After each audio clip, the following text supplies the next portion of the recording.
Victim of Pakistan's premeditated murder. India gets relief from the World Court. Day of reckoning for Pakistan's lies.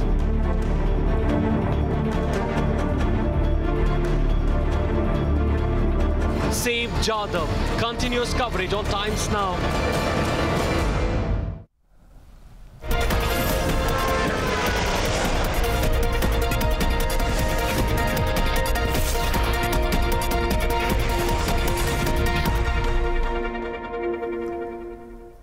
आज at the Hague में international court of justice में भारत और पाकिस्तान के बीच कुलभूषण जाधव के मामले पर बहस 3 दिनों के बाद आज इंटरनेशनल कोर्ट ऑफ जस्टिस अपना फैसला सुनाएगा।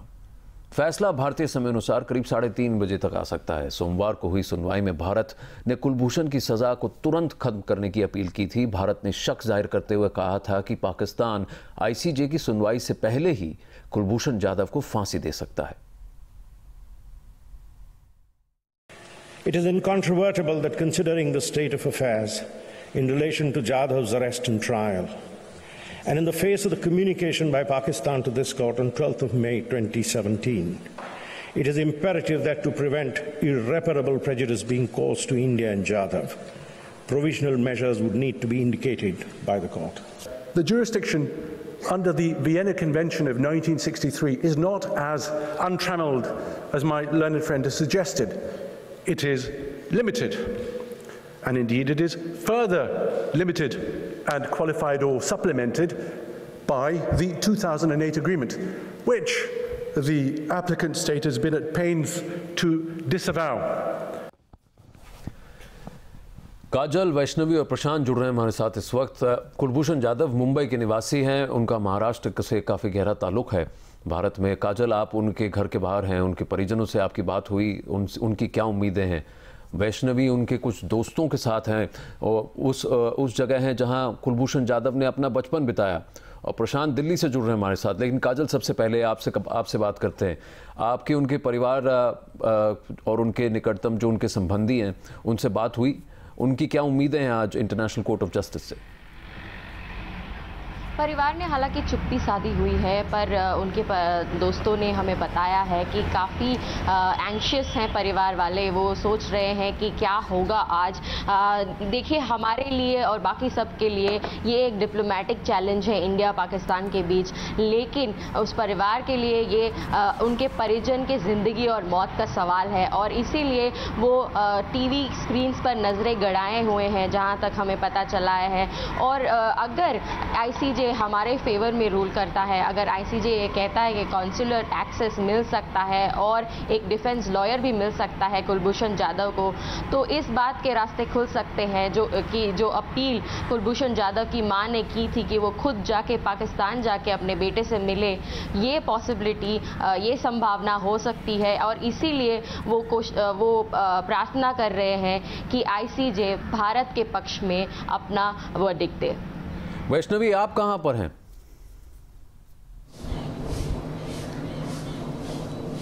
मैं लोअर परेल इलाके में हूँ, जहाँ कुलभूषण जाधव पले बड़े हैं, जहाँ पे उन्होंने अपना स्कूल और कॉलेज किया है। यहाँ पे इनके कई फ्रेंड्स अभी भी रहते हैं, और उनका ये कहना है कि वो बहुत पॉजिटिव है कि आज जो फैसला आएगा वो इंडिया के फेवर में आएगा, कुलभूषण के फेवर में आएगा। ये जो सोसाइटी है, यहाँ पर कुलभूषण जाधव रहते थे, और उसके बाद कई दिनों के बाद वो पवई के यहाँ शिफ्ट हो गए थे अपने माता पिता के साथ। लेकिन ये एरिया में फिलहाल आज 10 बजे कहा जा रहा है कि एक पूजा होगा, जहाँ की वो लोग ये प्रे करेंगे कि कुलभूषण जाधव सेफ वापस इंडिया रिटर्न आए। उनके थोड़े फ्रेंड्स यहीं पे रहते हैं, और वही लोगों ने ये पूजा ऑर्गेनाइज की है। 10 बजे वो लोग यहाँ आएंगे और ये पूजा करेंगे। ये जानकारी अभी के लिए है, लेकिन सभी लोग यही कह रहे हैं कि आज जो वर्डिक्ट होगा उस पर उन लोग बहुत पॉजिटिव है, और ये लग रहा है कि इंडिया के फेवर आएगा। वैष्णवी, प्रार्थनाएं तो पूरे भारत की हैं, क्योंकि दलीलें हमारी काफी मजबूत थी। दिल्ली में क्या माहौल है? प्रशांत, आपको क्या लगता है कि सरकार का क्या रवैया होगा? उनको क्या उम्मीद है इंटरनेशनल कोर्ट ऑफ जस्टिस से? उनकी भी नज़रें गड़ी होंगी उस हियरिंग पर जो मंडे को हुई थी, सुनवाई पर, जहां 90 मिनट की भारत की दलील थी और कुछ वैसे ही पाकिस्तान के झूठ थे।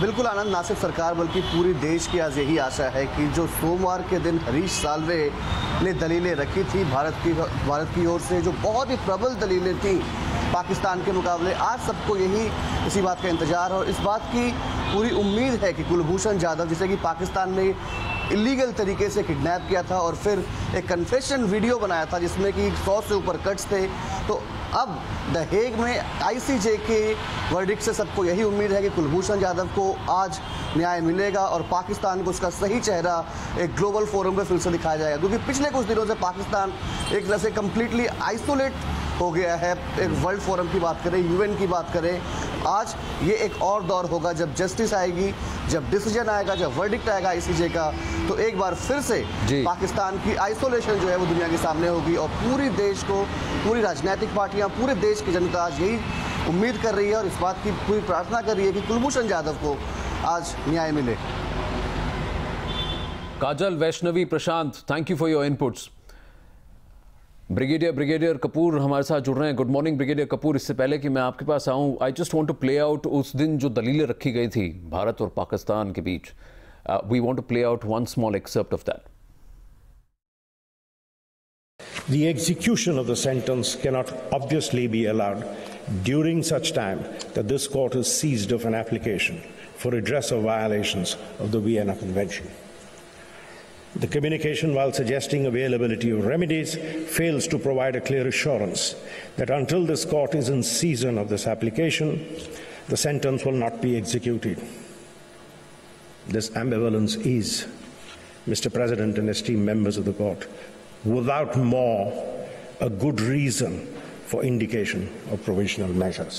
At paragraph 20, that the court, the President was urged to act on the request for provisional measures because Commander Jadhav might lose his life any day.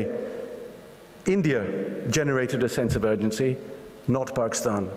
India invoked the jurisdiction of this court improperly, and as a result has now, interestingly, shifted its position as to what urgency is.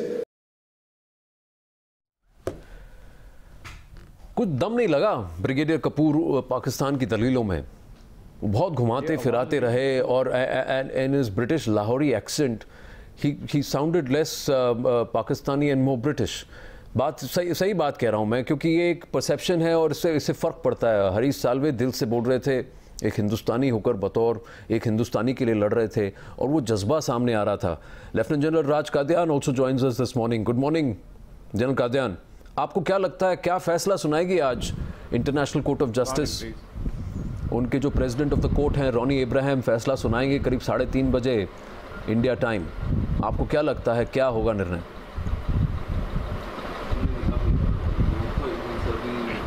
जिस तरीके से हमारी presentation की थी हरीश साल्वे ने और जिस जल्दी से इंटरनेशनल कोर्ट ऑफ जस्टिस ने इस पर निर्णय देने का फैसला किया है, इंडिकेशन तो यही है कि फैसला हमारे हक में होगा और कुलभूषण की जिंदगी बचाई जाएगी।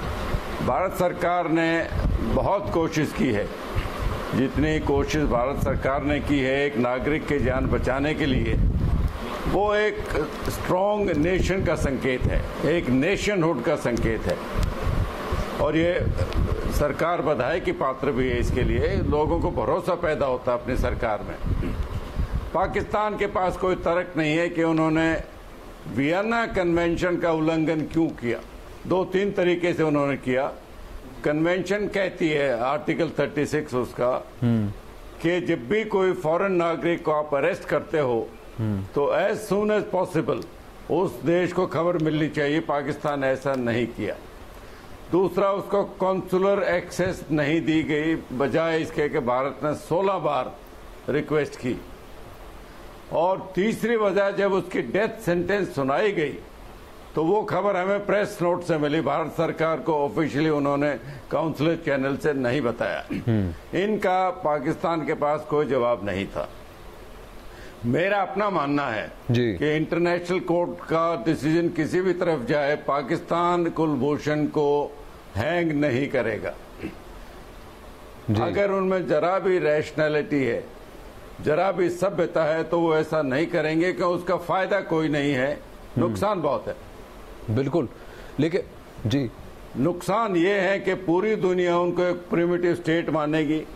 आजकल के ज़माने में जब बहुत सारे पश्चिमी देशों ने डेथ सेंटेंस को एबॉलिश कर दिया है, एक ऐसी सजा देना, वो भी एक क्लोज कोर्ट, जो मिलिट्री कोर्ट, पाकिस्तान का जुडिशियल सिस्टम भी क्रिटिसिज्म में आएगा।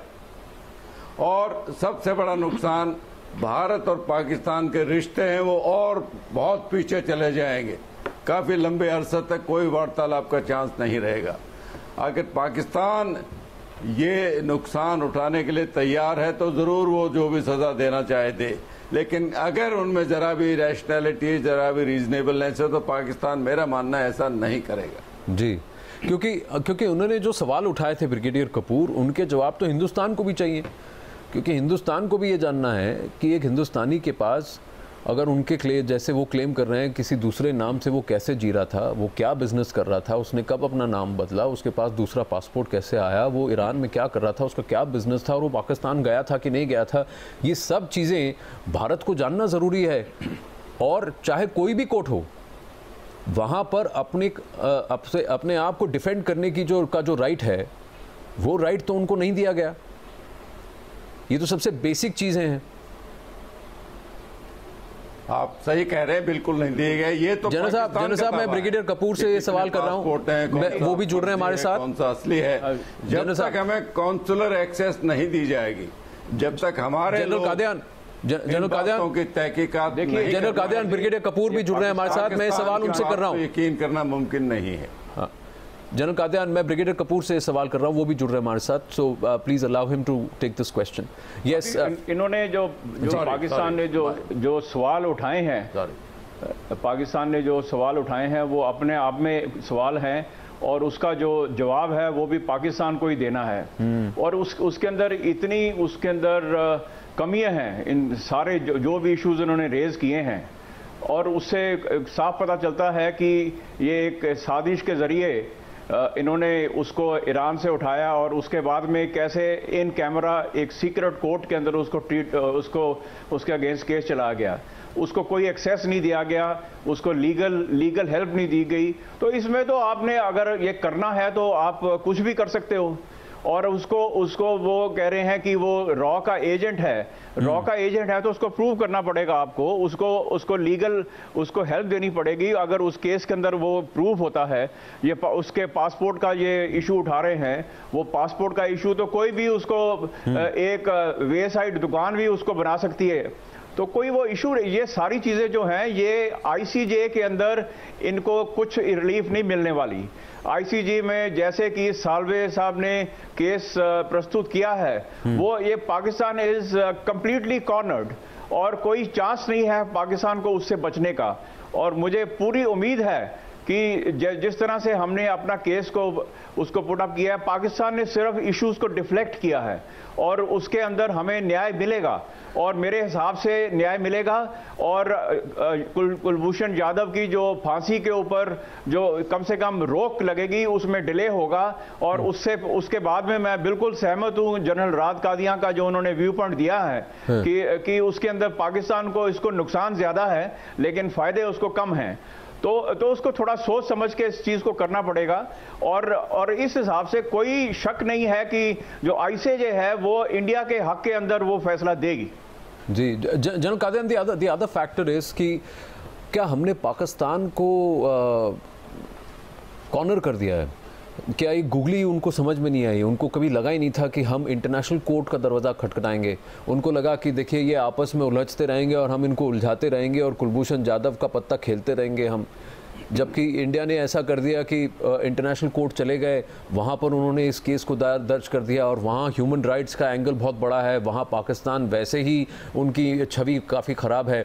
और सबसे बड़ी बात कि उनके टेप को प्ले करने नहीं दिया गया, उनको एडमिट नहीं किया गया, क्योंकि अगर टेप प्ले हो जाता तो उस पर भारत की दलील ये होती कि इसकी फोरेंसिक जांच की जाए, और जैसे ही वो फोरेंसिक जांच करते तो उनको पता लगता, क्योंकि हमने तो किया और हमें पता लगा कि 358 सेकंड में 102 कट्स थे।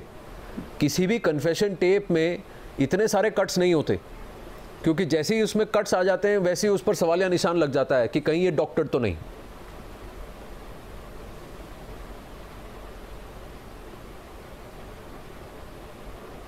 जनरल कादियान,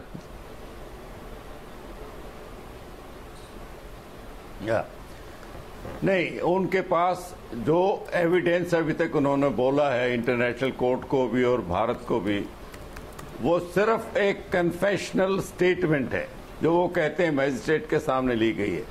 लेकिन जिस तरीके से पाकिस्तान का सिस्टम चल रहा है, ये मुझे लगता है पूरा जो कांड था वो आर्मी का इन हाउस काम था। मैं नहीं समझता सिविल सरकार को उन्होंने भरोसे में लिया होगा।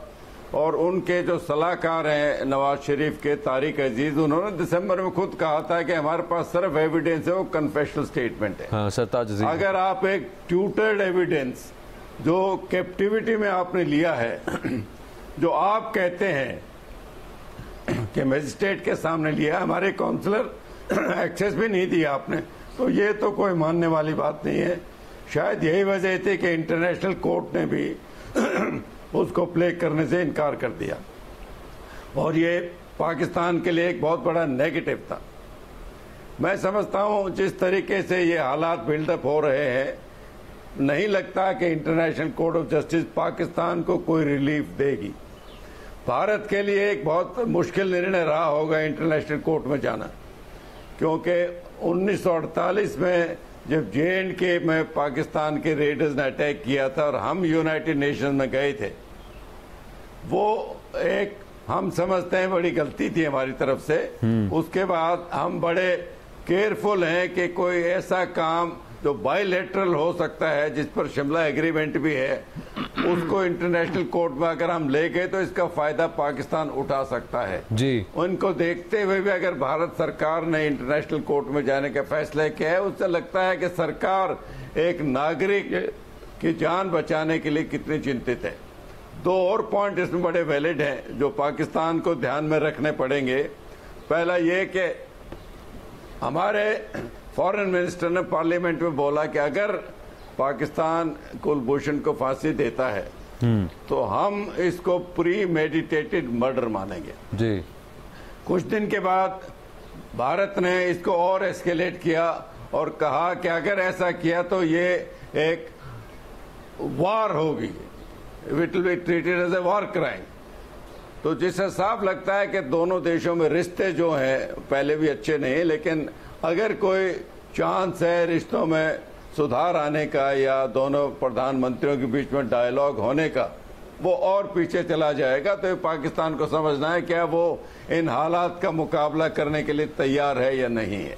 मैं नहीं समझता आज के दिन पाकिस्तान किसी किस्म की मिलिट्री मुठभेड़ भी भारत के खिलाफ चाहेगा, उसके हक में नहीं, भारत में नहीं चाहता। लेकिन ये दारो मदार अभी पाकिस्तान पर है, इनिशिएटिव उन्होंने लेना है, देखते हैं वो क्या करेंगे। आज 330 कोर्ट का तो पता लग जाएगा जी, लेकिन पाकिस्तान उस निर्णय को मानता है नहीं मानता है वो समय बताएगा जी। एंड ब्रिगेडियर कपूर, ऐसा लगता है कि ये पासा उल्टा पड़ गया उनके लिए, क्योंकि जितने भी कॉन्सुलर एक्सेस के रिक्वेस्ट थे वो उसके बाद थे जब उनके कन्फेशन टेप बाहर हुई। आज 1 साल करीब 1.5 साल बाद जो है उन्होंने इंटरनेशनल कोर्ट ऑफ जस्टिस में भी उसी कन्फेशन टेप और उसी कन्फेशन का हवाला दिया है, उसके आगे उन्होंने और कोई एविडेंस नहीं रखा। यानी जो 16 बार उन्होंने काउंसलर एक्सेस डिनाई किया, बिल्कुल, तो वो भी उनकी गलती थी, जो फिर उनके खिलाफ आकर गिरता है। देखिए, इन्होंने अपना जो केस है काफ़ी ख़राब किया है, और जो हिंदुस्तान ने ये फैसला लिया है बहुत सोच समझ के लिया है। जैसे राज कादियान साहब ने भी बताया है कि इसके this could have boomeranged on us, और ये कैच 22 सिचुएशन था कि ICJ में जाएं कि नहीं जाएं। लेकिन हमने अगर ये कैलकुलेटेड रिस्क लिया है तो आगे का सोच समझ के लिया है। जैसे आपको मालूम है कि इंडस वाटर ट्रीटी के अंदर भी हमने अभी तक कोई भी एक्शन नहीं लिया पाकिस्तान के खिलाफ, इन्हीं चीज़ों को मद्देनजर रखते हुए। लेकिन अगर अभी ये फैसला लिया गया है तो इसके रिपरकशंस क्या हो सकते हैं, भारत उसके लिए तैयार है। और भारत ने पूरे स्टेप्स उसके लिए लिए हैं। और ये भी पता है कि ये जो अगर आपने केस लेके गए हैं ICJ के अंदर तो आपके पास में काफ़ी एविडेंस है और पाकिस्तान के पास में उस किस्म का कोई एविडेंस नहीं है। सिर्फ जैसे कि उन्होंने खुद एडमिट किया हुआ है, एक उनके पास में कन्फेशनल टेप है और वो तो आप ड्यूरेस के अंदर कभी भी इन कस्टडी कैप्टिविटी में ले सकते हैं। तो ये पाकिस्तान के खिलाफ ही जाएगा और ये मेरे को पूरी उम्मीद है कि जो आज दोपहर को 3:30 बजे फैसला आएगा उसके अंदर भारत को इसके अंदर विजय प्राप्त होगी और ये आगे भी भारत के लिए पाकिस्तान से डील करने के लिए एक फोरम जो अभी क्रिएट हुआ है उसके अंदर काफी एक्टिविटी होने की अंदेशा है आने वाले समय के अंदर। अभी पाकिस्तान कोई भी अगर केस लेके जाता है तो वो खुद फंसेगा, क्योंकि उसके लिए एविडेंस देना बहुत जरूरी है। इंडिया के पास में हर एक चीज का एविडेंस है। ये एक बहुत पावरफुल डेमोक्रेसी है और Pakistan is a sham democracy. वहां पर कंप्लीट एक हम लड़ाई कर रहे हैं मिलिट्री स्टेट के साथ में, तो हमें भी अपना कुछ एक चीजें को बदली करना पड़ेगा कि उनकी जो पॉलिसीज जैसे वो पूरा रूल करते हैं पाकिस्तान को, तो उनको काउंटर करने के लिए। और ये एक बड़ा उंधा किस्म का एक स्टेप लिया गया था हमारे हिंदुस्तान से।